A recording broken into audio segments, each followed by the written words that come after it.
ایزیڈ student academy میں خوش آمدید۔ آج کا جو میرا سیشن ہے وہ ٹورزم مینجمنٹ کو لے کر ہے۔ ٹورزم مینجمنٹ میں آج ہم بات کریں گے I M F and tourism, یعنی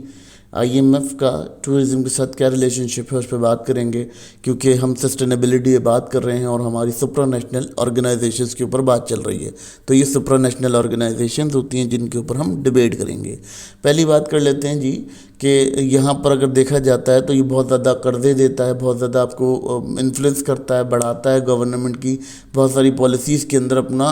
جیسے کہنا چاہیے کردار ادا کرتا ہے، جس سے کیا ہوتا ہے کہ سسٹینیبلٹی کے لیے بہت سارے پروگرام جنریٹ کرتا ہے۔ اس سے کیا ہوتا ہے، اس سے بہت ساری اس کی کنڈیشنز ہوتی ہیں، فنینشیل کنڈیشنز ہوتی ہیں۔ اب ہم اگر اس کو ڈیٹیل کرتے ہیں، اس کی ڈیٹیل ڈسکشن کرتے ہیں تو ہم اس کو بتاتے ہوئے چلتے ہیں کہ کیا کیا سینکشنز لگاتا ہے اور اس کے کیا امپیکٹس ہوتے ہیں کسی بھی کنٹری کے اوپر۔ دیکھیں جی، اب ہم بات کرتے ہیں کہ یہ کس طرح سے ٹورزم کے اندر کام کرتا ہے۔ دیکھیں انڈائریکٹلی یہ کام کرتا ہے اور انفلوئنس کرتا ہے گورنمنٹ کو فنڈنگ کر کے اور ڈفرینٹ قسم کی اکنامک جو ہے پالیسیز بتا کے کہ میکرو اکنامک لیول پر جب آپ کوئی کام کریں گے تو آلموسٹ آپ کی ٹورزم اسٹیبلٹی آئے گی، اور کس طرح سے گورنمنٹ کو اقدامات لینے چاہیے تاکہ اس کی جو ٹورزم سسٹینیبلٹی ہے اس کی ایک اپروچ ہو سکے۔ بیسیکلی یہ بات یہاں سمجھنا اس لیے ضروری ہے کیونکہ جو اسٹوڈنٹس ہیں ان کو یہ بات پتہ ہونی چاہیے کہ اگر ہمارے کنٹری کے اندر ٹورزم کی کنڈیشنز ڈیمیج ہیں تو اس کی بہت ساری وجوہات ہیں۔ ان وجوہات پہ ہم ڈیبیٹ کر رہے ہیں اور بتا رہے ہیں کہ اس طرح سے ڈیبیٹ اچھا ایک تو پرابلم یہ بھی کہ ہمارا لوکل انفراسٹرکچر گڈ نہیں ہے، یہ ٹھیک ہے، جسے کہنا چاہیے بیوروکریٹک اسٹرکچر جو ہے وہ ہمارا گڈ نہیں ہے۔ بیوروکریٹک اسٹرکچر جو ہے وہ رسپانسیبل نہیں ہے، اس کے اندر رسپانسبلٹیز نہیں ہیں، وہ تو ایک اپنی جگہ ایک لیول ہے، مگر جو ہم انٹرنیشنل پریشر دیکھتے ہیں اپنے ٹورزم کے اوپر وہ ہمیں کریٹ نظر آتا ہے، اور اس کی جو وجوہات ہیں وہ یہاں واضح کرنا ہمارا مقصد ہے۔ سب سے پہلی بات کر لیتے ہیں جی، اکنامک اسٹیبلٹی میں بہت زیادہ اہم کردار ادا کرتا ہے آئی ایم ایف۔ وہ کیا کرتا ہے، وہ آپ کو فنینشلی ایڈ پرووائڈ کرتا ہے کئی قسم کے کرائسس سے نکلنے کے لیے کنٹریز کو، جس سے وہ ریکور کر سکتے ہیں اپنے سیکٹرز کو، جیسے کہ ٹورزم سیکٹر ہے۔ ٹورزم سیکٹر کے اندر بہت زیادہ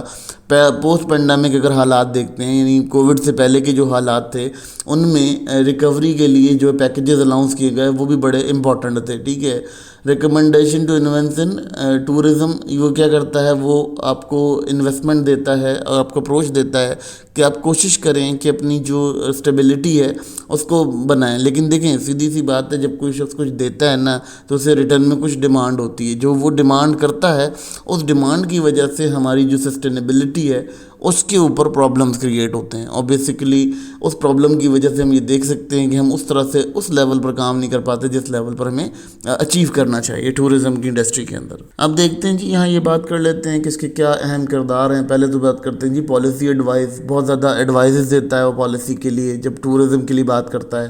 وہ کیا کرتا ہے، وہ کہتا ہے کہ جی سسٹینیبل گروتھ لائیں اپنی ٹورزم انڈسٹری کے اندر، اور جو چیزیں لانی ہیں آپ نے کیا کرنا ہے، آپ نے ریڈیوس کرنی ہے سبسڈیز، جو فوزائل فیول ہوتے ہیں یعنی آپ کے جو پیٹرول وغیرہ ہیں، یہ تمام چیزوں کے اوپر وہ کہتا ہے کہ ان میں سبسڈیز نہ دیں، بلکہ آپ ایلوکیٹ کریں اس فنڈ کو گرین انرجی کے لیے، اور گرین انرجی کے اوپر کام کریں جو کہ بینیفٹ کرے گا آپ کو ایکو ٹورزم کے لیے، ٹھیک ہے۔ یہ ان کی پالیسی کے حصے ہوتے ہیں۔ پھر اس کے بعد اگر بات کر لیتے ہیں اب انکریجنگ ڈائیورسیفیکیشن آف دی اکنامیز، یعنی یہ کہتا ہے ڈائیورسیفیکیشن، آپ کے پاس جو اکنامی ہے اس کو ڈائیورس طریقے سے یوٹیلائز کریں تاکہ اسٹیبل وے میں کام کر سکیں۔ اب جب اس طرح کی یہ پالیسیز میں انفلوئنس کرتا ہے تو جو گراؤنڈ ریئلٹیز ہوتی ہیں کنٹریز کی وہ بیسکلی ہائڈ رکھی ہوئی ہوتی ہیں کنٹری نے، کچھ چیزیں کانفیڈینشیل ہوتی ہیں۔ جب وہ کانفیڈینشیل ہوتی ہیں تو اس صورت میں کیا ہوتا ہے کہ جو وہ پالیسیز دیتا ہے تو وہ یہاں امپلیمنٹ نہیں ہو پاتی، کیونکہ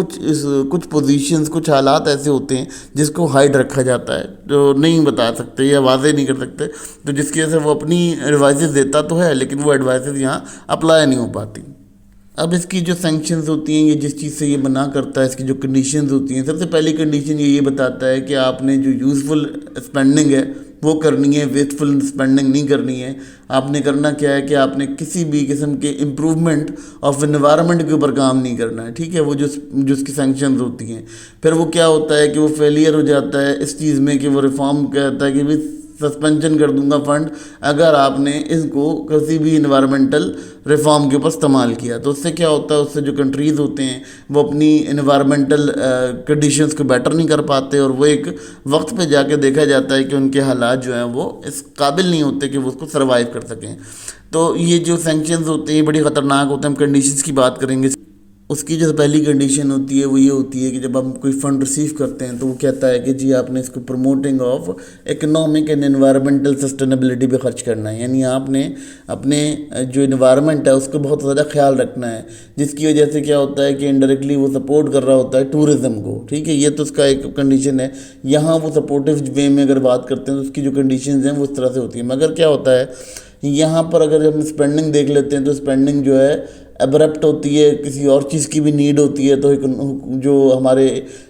کنٹریز ہوتے ہیں وہ کسی اور جگہ پہ بھی اس کو استعمال کر لیتے ہیں سرمایہ کو, جس کی وجہ سے پرابلم ان کو بہت زیادہ دیکھنے کو ملتی ہے. پھر اس کے بعد وہ کہتے ہیں کہ ریڈیوسنگ فضائل فیول, یعنی آپ کی جتنی بھی یہ فیولز ہیں ان کی پرائسز گرائیں گے, یعنی پیٹرول وغیرہ کی, ڈیزل وغیرہ کی پرائسز کے اوپر سبسڈیز ختم کریں گے تو آپ کا جو گرین ٹورزم ہے اس کی پریکٹسز بڑھیں گی, یعنی کاربن ڈائی آکسائڈ یا ایئر کی کوالٹی بہت اچھی ہوگی, جس کی وجہ سے کیا ہوگا کہ آپ کا جو انوائرمنٹل فیکٹرز ہیں وہ بہت زیادہ کلیئر ہو جائیں گے. لیکن یہاں یہ کنڈیشنز ہوتی ہیں کہ یہاں کچھ پرسنل بینیفٹس ہوتے ہیں جس کی وجہ سے پالیسیز کریٹ کی جاتی ہیں. تو یہ ان کی کہنا چاہیے کہ ان کی پالیسیز ایک طرح سے سپورٹ بھی کرتی ہیں اور نہیں بھی کرتی, کیونکہ یہ کچھ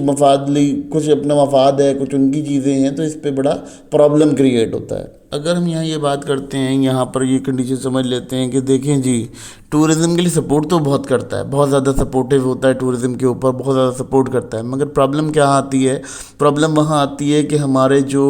اعلیٰ سطح کے افسران ہوتے ہیں یا جو فنڈنگ کی مینجمنٹ کر رہے ہوتے ہیں وہ پرسنلی اس کو اپنی ول کے طور پہ یوز کرتے ہیں اور اس کو جو ہے وہ پرسنلی استعمال کیا جاتا ہے. پھر اس کو جو ہے بیسکلی بہت زیادہ سپورٹ کرتا ہے اکنامیز کو اسٹیبل کرنے میں. جب اکنامکس اسٹیبل ہوتی ہیں تو آلموسٹ جب آپ کی اکنامی اسٹیبل ہوتی ہے تو آپ فنڈنگ کرتے ہیں اپنی گرین انیشیٹو کی طرف, فورسنگ کی طرف. لیکن یہاں یہ ہوتا ہے کہ یہاں اتنی زیادہ تضییق حالت میں اکنامی موجود ہوتی ہے کہ ہمیں لگتا ہے کہ ہم جو ہے وہ کسی اور جگہ فنڈ کو یوٹیلائز کریں تو بیٹر ہوگا بنسبت اس کے. تو یہ تمام معاملات جو ہیں وہ ہمارے پرابلم کرتے ہیں, اور اس کی جو کنڈیشن ہے وہ بہت زیادہ انکریج بھی کرتی ہیں اور بہت زیادہ انوائرمنٹ کو وہ بھی کرتی ہیں. مگر یہ چیز دیکھنے والی ہوتی ہے کہ آپ کے پاس کیا نیڈ ہے, آپ کے پاس کیا ڈیمانڈ ہے. جب آپ کے پاس ڈیمانڈ ایکوریٹ ہے تو آلموسٹ آپ بھی ایک اچھے لیول کا ایک ماحول کریٹ کر سکتے ہیں.